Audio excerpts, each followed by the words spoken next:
Sir, Mansoor Ali Khan அவர்கள் வந்து என்ன சொல்லியிருக்காருன்னா, 2026ல மறுபடியும் வந்து திமுக ஆட்சிக்கு வரும். நான் அவங்களுக்கு வேலை செய்யறதுக்கான வாய்ப்பு கூட இருக்கு அப்படின்ற மாரி வந்து சொல்லியிருக்காரு. அது மட்டும் விஜய் அவர்கள்கிட்ட காசு இருக்கு. அவர் வரட்டும், செய்யட்டும் அப்படின்னும் வந்து பேசியிருக்காரு. இது எப்படி நீங்க பார்க்குறீங்க? யாரு சீட்டு குடுக்குறீங்களோ அங்க போவாங்க. அவ்வளவுதான். வேற என்ன? அப்ப எல்லா பக்கமும் துண்டு போட்டு வைக்க வேண்டியதுதான். ஸோ இப்போ வந்து விஜய் வந்து தவறாகவும் சித்தரிக்காம திமுகவை விட்டு கொடுக்காம பேசியிருக்காரு. ஸோ யார் கூப்பிடுறாங்களோ அவங்க பக்கம் போயிடுவாரு அப்படின்னு சொல்றீங்களா? என்னங்க கேள்வி? இப்போ 24ல யாருக்காக அவரு வேலை பார்க்குறேன்னு சொன்னாரு? அதிமுக சீட்டு கொடுங்கலாம் கேட்டாரு. இப்போ திடீர்னு வந்து இப்போ 1 வருஷம் 1.5 வருஷம் ஆச்சா? இப்போ வந்து திமுக ஆட்சிக்கு வரும்ன்றாரு, தாவேகா வரணுன்றாரு. ஃபர்ஸ்ட் அந்த கரூர் சம்பவத்துக்கு விஜய்க்கு ஆதரவாக பேசியிருந்தார். அதுவுமே வந்து அது நான் இந்த மாதிரி பேசியிருக்கேன், ஆனால் விஜய் அவர்கள் எனக்கு ஒரு ஃபோன் கூட கால் பண்ணி பேசல அப்படின்ற மாதிரிலாம் சொல்லி இருந்தாலும் எங்களுக்கு நம்பிக்கை இருக்கின்றது. நாளைக்கே வந்து ஒரு கூப்பிட்டு சீட்டு கொடுத்தாங்கன்னா அப்போ நாங்கள் வந்து தான் எல்லா இடத்துலையும் துண்டு போட்டு வைக்கிறது அப்படின்றது. இன்னும் நீங்கள் வந்து இந்த சினிமா நடிகர்கள் பேசுறதெல்லாம் பெருசாக தூக்கி வச்சுட்டு கேள்வி கேட்குறீங்க பாருங்க. இதுதான் எனக்கு ஒரு மாதிரி இருக்குது. என்னென்ன நான் சொல்றது? இல்ல, நீங்க சினிமா நடிகர் அப்படின்னு சொல்றீங்க, ஆனா அவர் என்ன சொல்றாருன்னா, அரசியல்ல விஜய் வந்து எனக்கு இணையானவர் கிடையாது அப்படின்னு வந்து சொல்றாரு. அரசியல்ல நானுமே எக்ஸ்பீரியன்ஸான ஒரு ஆளு தான், ஒரு மூத்த அரசியல்வாதி அப்படின்ற மாதிரிலாம் ஒரு பேசுறாரு. நான் ஒன்று சொல்லிட்டா, இப்போ அந்த கவர்மெண்ட் ஆஃபீஸ் எல்லாம் போனீங்கன்னா சில பேர் இருப்பாங்க, யார் அவன், என்னோட லீவு கிடையாது, அவன் சர்வீஸு வந்து 1.5 வருஷம் ஆகுது, நான் எத்தனை வருஷம் சர்வீஸ் பண்ணியிருக்கேன், அவனும் நானும் சமமா அப்படின்னு கேட்பாங்க. அந்த 1.5 வருஷம் சர்வீஸ் பண்ணவன் யாருன்னு கேட்டால் ஒரு IAS ஆஃபீஸராக இருப்பாங்க, இவன் ஒரு கிளர்க்காக இருப்பான். அந்த மாதிரி தான். சரி, இப்போ நீங்கள் வந்து அதிமுகவில் ஒரு சீட்டுக்கு போய் நின்றீங்க, ஆனால் இன்னைக்கு தாவேகா எப்படி இருக்காங்க? அந்த வித்தியாசம் இருக்குதுல்ல. சும்மா வந்து அவருக்கு நான் இணையா, எனக்கு நான் சீனியரு அப்படின்னு சொல்லிட்டு போனா அதுக்கு என்ன பண்ண முடியும்? சீனியர் அப்படி பார்க்க போனால் அண்ணன் கூட தான் சீனியரு. நமது டெப்டி சிஎம்க்கு அவர் டெப்டி சிஎம் ஆகிட்டார். அண்ணன் மூத்த முன்னோடின்னு வேற நீங்கள் ஆரம்பத்தில் சொல்கிறீங்க. அவர் ஒன்றும் எதுவும் ஆலை. அதுக்காக நான் சீனியருன்னு அவர் கிளைம் பண்ண முடியுமா? இல்லைன்னு எப்படியாவது இந்த தடவை கொடுத்துருவாங்க. உண்மைதான். ஆதங்கம் இருக்கின்றது. அதனால தான் போலக்குது இன்னைக்கு வந்து சப்போர்ட் எல்லாம் வேற எந்த பக்கமோ போய் நிற்குது. சார், இதை பற்றி உங்களோட கருத்து சார்?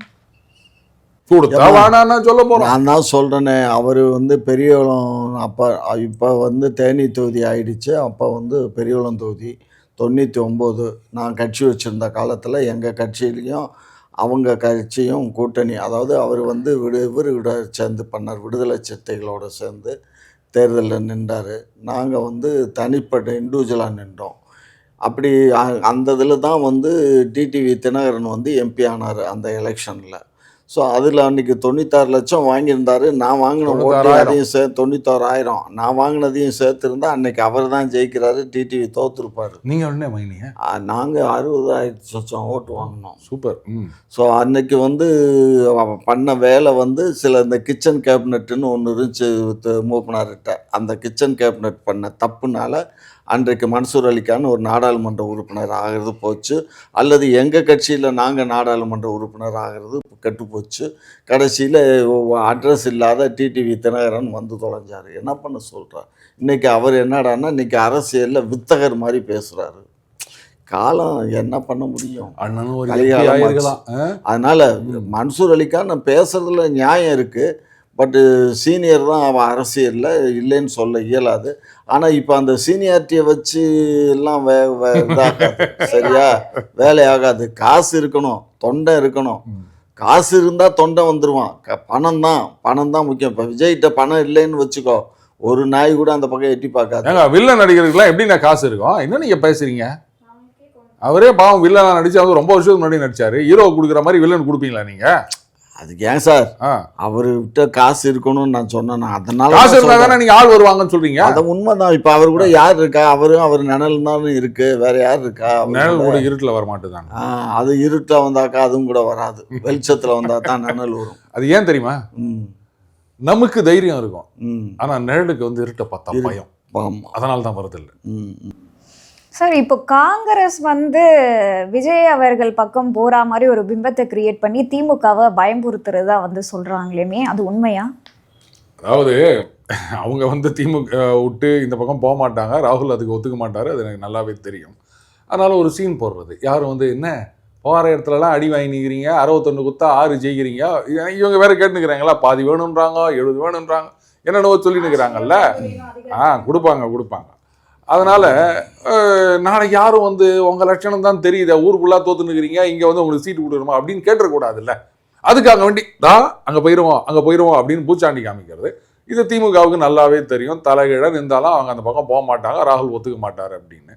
நீ என்ன சொல்றது, நாங்கெல்லாம் மேலிட பார்வையாளர் வருவாரு. ஆனா ஜோதிமணி அவர்கள் வந்து இந்த மாதிரி விஜய் அவர்களுடன் கூட்டணியா அப்படின்லாம் கேட்கும்போது, நீங்க விஜய் அவர்கள் வந்து காங்கிரஸுக்கு புதுசுன்னெலாம் நினைக்காதீங்க, அவர் ரொம்ப பழசு. 2011 வந்து ராகுல் காந்தி அவர்கள் கிட்ட பேசியிருக்காரு இந்த மாதிரி வந்து கட்சியில் இணையறதுக்காக அப்படின்லாம் வந்து அவங்க ஒரு விஷயம் சொல்லியிருந்தாங்களே. அப்ப ஏன் சேர்த்துக்கலையா?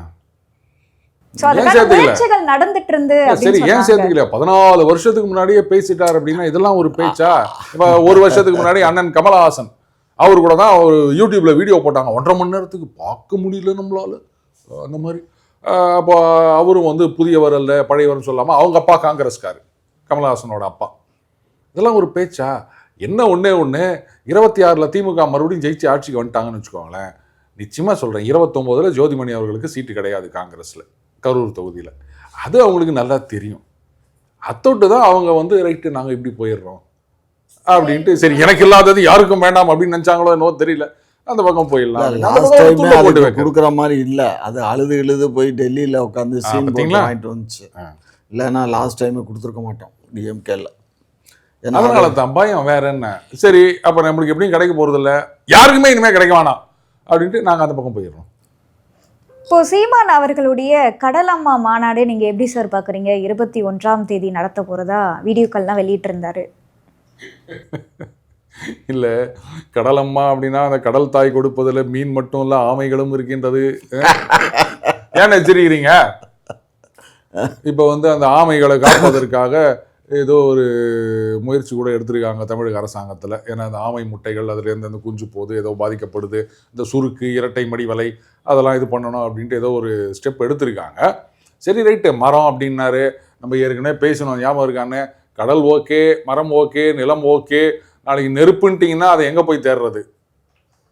பண்ணிட்டே இருக்கட்டும், விடுங்க. புதுசா என்னவோ பண்ணிட்டு இருக்காரு, ஒரே மாதிரி ஜோக் சொல்லியிருந்தா மக்களை வந்து அவரு தன் பக்கம் ஈர்க்கிறாருன்னு சொல்லலாமா? இல்லைன்னா வந்து என்ன கோமாளித்தனமா பண்ணிட்டு இருக்காரு அப்படின்ற அளவுக்கு திட்ட வைக்கிற அளவுக்கு இது இருக்கும்? இது திட்டதெல்லாம் ஒண்ணுமே இல்லை. போர் அடிக்குது அப்படின்னா அங்கே போய் பார்க்கலாம், ஒரு வீடியோ பார்க்கலாம். நீங்க வந்து ரொம்ப டவுன் அண்ட் அவுட்டா இருக்கீங்கன்னு வச்சுக்கோங்களேன், ரொம்ப அண்ணனே வந்து ஏதோ கண்ணா வேணா திட்டி போட்டாரு அப்படின்னு சொன்னா என்ன பண்றதெல்லாம் யோசிக்காதீங்க. சீமான் வீடியோ அப்படின்னு போடுங்க, வரும். அப்படியே உற்சாகம் அப்படியே பீறிட்டு வரும் உங்களுக்கு. அப்படியே செவன்த் ஹெவன் வாங்கல அந்த மாதிரி தான். அதுக்காகவாது அவர் அரசியலில் இருக்கணும். அந்த மாதிரி தான் எல்லாம் பார்க்குறாங்க. நல்லா ஜாலியாக பேசுகிறார், காமெடியாக பேசுகிறார், நிறைய ஜோக்கு. அந்த சிரிங்க ஜோக்குன்னு சொல்கிறீங்க, தண்ணீர் மாநாடு நடத்தும் போதும் தண்ணீரை வச்சு அரசியல் பண்ணிட்டு இருக்காங்க அப்படின்லாம் அவர் வந்து பேசியிருக்காரு. ஐயோ, அவர் விடுற கதையெல்லாம் நீங்கள் நம்பினீங்கன்னா இந்த மறை நீர் அப்படின்னு ஒன்று கிளப்பி விடுவாங்க. ஒரு முட்டை தயாரிக்கிறதுக்கு எவ்வளோ தண்ணி ஆகுது தெரியுமா, வந்து ஒரு கோழி தயாரிக்கிறதுக்கு எவ்வளோ தண்ணி ஆகுது தெரியுமா அப்படின்வாரு. அப்போ நான் முட்டை கோழிலாம் இது பண்ண வேணாமா? அப்படி பார்க்க போனால் மாடு வளர்க்குறோன்னா மாட்டுக்கு எவ்வளோ தண்ணி செலவாகுது தெரியுமா? அதுக்கு புல் வைக்கோல் அதுக்கெல்லாம் அதுக்கு எவ்வளோ செலவாகுது தெரியுமா? மாட்டு தீவனத்துக்கு அதுக்கு எவ்வளோ தண்ணி செலவாகுது தெரியுமா? நெல் அதை சொல்லுங்க, நெல்லுக்கு எவ்வளோ தண்ணி செலவாகுது தெரியுமா? நம்ம ஊருக்கு பார்த்தீங்கன்னா அந்த கேழ்வரகு இதெல்லாம் தான். கேப்ப கஞ்சி தான் அந்த காலத்தில் சோறு அப்படின்றது வந்து அமாவாசை சோறு தினிக்கும் கிடைக்குமா அப்படின்வாங்க. அதுக்கு அர்த்தம் என்னன்னா அமாவாசை அன்னைக்கு தான் சோறே வைப்பாங்க வீட்டில். தீபாவளி அன்னைக்கு தான் இட்லி இருக்கும் வீட்டில், இட்லி கறி குழம்பு. மற்ற நாள்லாம் வந்து அது கம்மங்களி கேப்ப கஞ்சி இதுதான் வந்து நமக்கு சோறாக இருந்தது. இப்போ வந்து நெல்லை கொடுத்து விட்டா நெல்லுக்கு எவ்வளோ தண்ணி செலவாக தெரியுமா? நெல் கரும்புகள்லாம். அப்போ அதுக்கெல்லாம் என்ன பண்ணுவார் அவர்? சார் இதை பற்றி உங்களோட கருத்து சார்? அது சரிதாம்மா. அவர் வந்து ஏதோ ஒரு கணக்கு அவர், ஏன்னா ஒவ்வொரு மனிதனுக்குள்ளேயும் ஒவ்வொரு விதமான கணக்கு இருக்கும். எவர் ஒரு கணக்கு பண்ணி பேசுகிறாரு, நான் ஒரு கணக்கு பண்ணி பேசுகிறேன். ஆனாலும் நான் அவருக்கு சில நேரங்களில் ஜால்ரா போட வேண்டியதாக இருக்குது. ஏன்னா அடுத்த சேனலுக்கு வரணுங்க அவர். அதனால் அவர் மாப்பிள்ளை அவர் அவர் அவர் பாட்டுக்கு அவர் போக்கில் போகட்டும், விடுங்க. அவர் இப்போ கடலம்மாவை பார்த்தான்னா இங்கே கரியால சோழனை போய் பார்த்தானா கரியால சோழன் எங்கள் முப்பாட்டேங்கிறாரு. முருகனும் முப்பாட்டேன், கரியால சோழனும் முப்பாட்டேன். ஆனால் அணை கட்டினது தப்புன்றாரா? அணை கட்டினது தப்புன்றாரா? இப்போ கரியால சோழன் அணை கட்டினது என்ன ஆகுறது? முப்பாட்டம் பண்ணது தப்புன்னு வரா? என்னமோ தெரியல போங்க. ஏதாவது எழுதினவன் ஏட்ட கெடுத்தான், படித்தவன் பாட்டை கெடுத்தாங்கிற மாதிரி இப்போ என்னமோ ஒரு விதமான அரசியல் நடந்துக்கிட்டு இருக்கு. பார்ப்போம் 26ல் திமுக மீண்டும் ஆட்சிக்கு வந்துச்சுன்னா கொஞ்சம் அடக்கி ஒடுக்கி ஆளுதான்னு பார்ப்போம். சார், இப்போ இருக்க கள சூழல்ல யாருக்கு சாதகமா இருக்கு 2026 தேர்தல்னு நினைக்கிறீங்க? 2026 தேர்தல் வேற, இப்போ இருக்கிற களம் அப்படின்றது வேற. ரெண்டுத்தையும் வித்தியாசப்படுத்திக்கணும். இன்னைக்கு தேர்தலில் பார்த்தீங்கன்னா அண்ணனை சந்தோஷப்படுத்துகிற மாதிரி சொல்ல, ஏன்னா சுப்ரீம் கோர்ட்டில் வேற தீர்ப்பு வந்துக்குது, நொந்து போய்கிறாரு. இன்னைக்கு தேர்தல்னு பார்த்தீங்கன்னா களம் வந்து திமுகவுக்கு சாதகமாகத்தான் இருக்கின்றது, சந்தேகமே இல்லை. ஆனால் 16 ஓவரில் வந்து அப்படியே மேலே போயிட்டு இருப்பாங்க.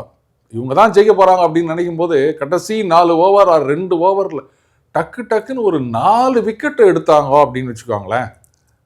என்னண்ணே 4 விக்கெட்டு அப்படியே சுருண்டுரும். கிரிக்கெட்டை சொன்னோமா, நீங்கள் உடனே வேறு ஏதாவது நினச்சிக்க போகிறீங்க, அப்படிலாம் ஒன்றும் இல்லைண்ணே. ஐபிஎல் வரப்போது, எலெக்ஷனுக்கு முன்னாடி அது வரப்போகுது, அங்கே ஒரு 4 விக்கெட்டு, அதுக்காக நான் சொன்னேன். நீங்கள் உடனே வந்து இடி சிபிஐ அரெஸ்ட்டு அப்படிலாம் கணக்கு போட்டுக்காதீங்க. சொல்கிறத அப்படியே சும்மா ஏற்கனவே ஈடிங்கிற இடியேட்டு தான் என்னென்னமோ வேலையெல்லாம் பார்த்துட்டு நேற்று கூட ஏதோ ஒரு 6 இடத்துல ஏதோ பண்ணாங்கிறாங்க. அமலாக்கத்துறை பண்ணிச்சு, ஈடி பண்ணிச்சு. சார், ஈடிங்கிறதே வந்து மிரட்டலுக்காக வச்சிருக்காரு திரு வாஜ்பாய். இவர் நம்ம அத்வானி ஐயா, என்ன அத்வானி வாஜ்பாய், ஏன்னா அவங்க தான் எனக்கு ரொம்ப வேண்டியவங்க. ஸோ அதனால அண்ணன் சீமான் மாதிரி ஆரம்பிச்சிட்டாரு. அமித்ஷாவும் மோடிஜியும் இந்த சட்டம்லாம் எப்ப கொண்டு வந்தாங்க? சட்டம் காங்கிரஸ்காரன் காலத்துல இருந்து. அப்புறம் என்னன்னா நீங்க கொண்டு வருவீங்க. அவங்க எதுக்காக வச்சிருந்தாங்க? வச்சிருந்தாங்க, யார் மேலயும் ஆக்ஷன் எடுக்க மாட்டோம். அப்படி இல்ல, மணி லேண்டிங், அதாவது பண பரிமாற்றங்கள் இருக்கு இல்லையா, தவறான வழியில பண பரிமாற்றத்துக்கு மட்டும்தான் மணி லேண்டிங் அதை வச்சான். இவன் ஊங்குறதுக்கெல்லாம் எஃப்ஐஆர் போட்டாலே நான் வந்து பாப்பேங்கிறானே. சரி, நான் சொல்லிட்டா, அதாவது மணியை லாண்டர் பண்ணாதான் பிஎம்எல்ஏ அப்படின்னு இருந்தது. ஆனா அப்படி கிடையாது. அந்த ப்ரொசீட்ஸ் ஆஃப் கிரைம் அதை வச்சிருந்து அதை நீங்க வெள்ளையாக்கணும் அப்படின்ற ஒரு முயற்சிக்கு போனால, ஆக்கணும்னு அவசியம் கிடையாது, ஆக்கணும் நினைச்சாலே போதும். ப்ரொசீட்ஸ் ஆஃப் கிரைம் இருக்குது அப்படின்னாலே அது குற்றம் அப்படின்ற சட்டத்தை கொண்டு வந்ததே காங்கிரஸ் ஆட்சி. இப்ப அதை எதிர்த்து கோர்ட்டுக்கு போறாரு அண்ணன் கபில் சிபல் அவர்கள். அப்ப ஒரு மினிஸ்டர் இருந்தாரு நினைக்கிறேன் காங்கிரஸ் கவர்மெண்ட்ல. இதுக்கு என்ன சொல்றீங்க? இதே வழக்குல தான் அங்க போய் சொல்றாரு லாண்டர் பண்ணவே இல்லை அப்படின்னு ஒரு ஆர்குமெண்ட் வந்தது. ஆனா அந்த சட்டமே இவங்க ஆட்சி காலத்துல தான் கொண்டு வந்தாங்க. லாண்டர் பண்ணிருக்கணும்னு அவசியம் கிடையாது. நான் அவங்களை அடிக்கிறேன் அப்படின்னு வச்சுக்கோங்களேன், அப்பதான் அடிச்சார் அப்படின்னு ஒரு இது பண்ணலாம். அடிக்க வரேன் அப்படின்னா சார் அப்ப வந்து அட்டெம்ப்ட் டு அடி அப்படின்னு தான் வருமே தவிர அடிச்சதா எடுத்துக்க முடியாது. சார், எத்தனை கேஸ் சார் ரெஜிஸ்டர் ஆச்சு காங்கிரஸ் ஆட்சி காலத்துல? அததான் நான் சொன்னேன். நீங்க சும்மா கண் துடைப்புக்காக வச்சிருந்தீங்க. அந்த எஃப்ஐடிஎஃப் இருக்கு இல்லையா, பினான்சியல் ஆக்ஷன் டாஸ்க் ஃபோர்ஸ், அவங்க வந்து இந்த சட்டத்தெல்லாம் கொண்டு வரல அப்படின்னு சொன்னா பிளாக் லிஸ்ட்ல வச்சு போடுவாங்க. அதுக்கப்புறம் நீங்க எந்த டிரான்சாக்சனும் பண்ண முடியாது, இன்டர்நேஷனலா அவங்களை ஒதுக்கி வச்சிருப்பாங்க. அதுக்காக கண் துடைப்புக்காக ஒரு சட்டத்தை கொண்டு வந்துட்டு நாங்க யார் மேலுமே நடவடிக்கை எடுக்க மாட்டோம் அப்படின்னு சும்மா இருந்தாங்க. இவங்க அதை வச்சு நடவடிக்கை எடுக்கிறாங்க, தப்பு பண்றவங்க மேல போடுறாங்க. அவ்வளவுதான் வித்தியாசம். நாங்க சட்டத்தை மட்டும் கொண்டு வருவோம், ஆனா நடவடிக்கை எடுக்கவே மாட்டோம் அப்படின்னா திட்டு பண்ணவங்கள்லாம் எப்படி பயம் வரும்? அப்புறம் இப்படிதான் பள்ளிக்கு போறோம்னு கேட்டா நாங்க வந்து நடவடிக்கை எடுத்துட்டோமே அப்படின்னு சொல்ற மாதிரி. அப்ப அவங்கள தான் சொல்லுவாங்க சட்டம் போட்டீங்க, நாங்க சட்டப்படி நடவடிக்கை எடுக்கிறோம். தப்புன்னா சொல்லுங்க, இது வந்து சட்டப்படி இல்லை அப்படின்னு கோர்ட்டுக்கு போய் நில்லுங்க. அதை விட்டுட்டு நீங்க வந்து எத்தனை கேஸ் ஜெயிச்சிருக்கீங்க சொல்லுங்க. பாருங்க, முதல்ல ஒரு வித்தியாசத்தை புரிஞ்சுக்கணும். இது அவங்க தரப்புலையும் சரியா இது பண்றது இல்ல. அதாவது இந்த மணி லாண்டரிங் ஆஸ்பெக்ட் அப்படின்னு கோர்ட்டுக்கு போனதுல 90% மேல சக்சஸ் ரேட் நீங்க எடுத்து பாருங்க. அது பிரிலிமினரி ஸ்டேஜ் அப்படி இப்படின்றது வேற. கடைசியா இது மாதிரி ப்ராசிக்யூட் பண்ணதுல வந்து மோர் தென் 90% சக்சஸ் ரேட். நீங்க இடி வெப்சைட்ல போய் பார்த்தாலே தெரியும். என்னன்னா அந்த ஸ்டேஜ் வந்த கேஸுகள் ரொம்ப கம்மி. இதுதான் இஷ்யூ. ஏன்னா இதெல்லாம் இங்கேயே வாய்தான். ஏன்னா மணி லாண்டரிங் ஒருத்தர் பண்றாரு அப்படின்னு சொன்னா நிறைய பணம் இருக்கும். உதாரணத்துக்கு சொல்றேன், அப்ப பெரிய பெரிய வக்கீலெல்லாம் வைக்கலாம். அதனால அது அப்படி இழுத்துக்கிட்டு தான் போகும். என்ன பண்றது சார்? இப்போ திமுக ஆட்சியில தான் நிறைய கொலைகள் நடக்கிறதா வந்து சொல்றாங்க. ஆனா திமுக வந்து எங்க ஆட்சியில மட்டும் இல்ல, எல்லா ஆட்சியிலையும் அப்படிதான் நடக்கும்னு சொல்றாங்களே. இது காலங்காலமா கேட்டு புளிச்சு போன விஷயங்க. அப்புறம் அங்கேருந்து ஒருத்தர் வருவாரு, ரோம சாம்ராஜ்யத்திலேயே வந்து சீசர் மன்னன் கொலை செய்யப்பட்டான். சீசர் தானே அப்படின்னு. ஏன்னா அவருக்கு எதுக்கு இருந்தாலும் வந்து அந்த ரோம சாம்ராஜ்யம் தான் தெரியும். அப்புறம் அமெரிக்காவில் கொலைகள் நடக்கவில்லையா அப்படின்வாங்க. இல்லைன்னா வந்து ஊபியில் நடக்கவில்லையா, மாப்பியில் நடக்கவில்லையா. சரிங்க, அங்கெல்லாம் நடக்குது, அவங்கெல்லாம் கெட்ட ஆட்சி, நீங்க தான் வந்து உலகத்துக்கே வழிகாட்டுகின்ற ஆட்சி ஆச்சே, இதெல்லாம் நடக்கக்கூடாத, அட்லீஸ்ட் டிராஸ்டிக்காக குறையணுமே. ஊபியில் பார்த்தீங்கன்னா ஒரு காலத்தில் இவங்க சொல்ற மாதிரி அங்கெல்லாம் என்ன சட்டம் ஒழுங்கு அப்படின்னு, அப்படித்தான் இருந்தது. பீகார்லையும் அப்படித்தான் இருந்தது. இன்னைக்கு வந்து பெண்கள் பெருவாரியா ஓட்டு போட்டு நிதிஷ்குமாருக்கு ஆதரவு தெரிவிச்சிருக்காங்கன்னு சொன்னா வெறும் சும்மா அந்த 10,000 ஏமாத்திட்டு இருக்கலாம். அப்படி கிடையாது. பாராளுமன்ற தேர்தலில் எப்படி ஜெயிச்சாங்க? அப்ப அந்த 10,000 ரூபாய் கொடுக்கல, அந்த மது விலக்கு, புரியுதுங்களா? அதே மாதிரி இந்த மது விலக்குனால என்னன்னா அந்த சம்பாதிக்கிற காசை வீட்டில் கொண்டு வந்து தான் கொடுத்தான, வேற வழி கிடையாது. அதை எங்கேயும் செலவு பண்ண முடியாது. அடுத்தது சட்டம் ஒழுங்கு. சாயங்காலம் 5 மணி இருட்டி பூச்சின்னா பசங்களே வெளில விளையாட முடியாது, கடத்திட்டு போயிடறாங்க. ஊபி பீகாரில் இப்படி தான் நிலைமை இருந்தது. ஆனால் இன்னைக்கு அப்படி கிடையாது. அதை நல்லா புரிஞ்சுக்கணும் வித்தியாசத்தை. வந்து குறிப்பாக ஊபியில் பார்த்தீங்கன்னா இது நிறைய வீடியோ கூட அண்ணன் பார்த்துருப்பாரு அப்படின்னு நினைக்கிறேன். நான் சரணடைகிறேன், என்ன எதுவும் பண்ணிடாதீங்கோ அப்படின்னு காணாமல் போய் இந்த திருட்டு பயலோலாம் வந்து சரண்டர் ஆனாங்க. அந்த சட்டம் ஒழுங்கை வந்து சவுக்கு எடுத்து இரும்பு கரம், கரெக்டானே, இரும்பு கரம் கொண்டு வந்து சர்வாதிகாரி மாதிரி அங்கே சட்டம் ஒழுங்கை நிலைநாட்டி இருக்கின்றார் யோகி அவர்களாகட்டும், இங்கே நிதிஷ்குமார் ஆகட்டும். ஸோ அங்கே டிராஸ்டிக்காக குறைந்து வருகின்றது.